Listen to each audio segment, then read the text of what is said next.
But now Sir Arthur thought he must have seen this knight, and asked, "Of what country art thou, and of what court?"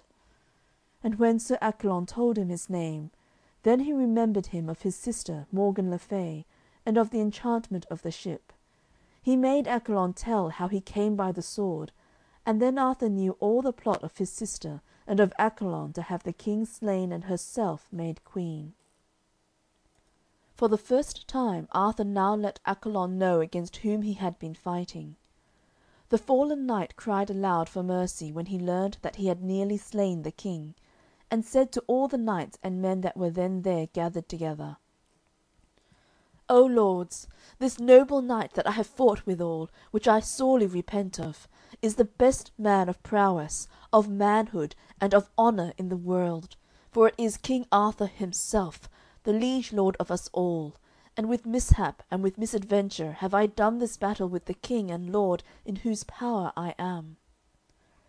Then all the people fell down on their knees, and called upon King Arthur for mercy, which he forthwith granted. The king was sorely hurt, and Accolon's wounds were even worse.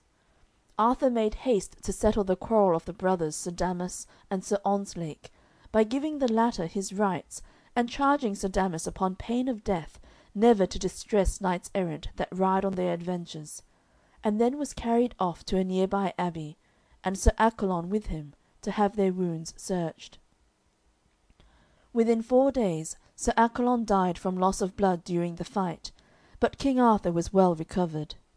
When Accolon was dead, the king let send him on a horse bier with 6 knights unto Camelot, and said, "Bear him to my sister Morgan le Fay, and say that I send him to her as a present, and tell her that I have my sword Excalibur again, and the scabbard." So they departed with the body. End of chapter 8.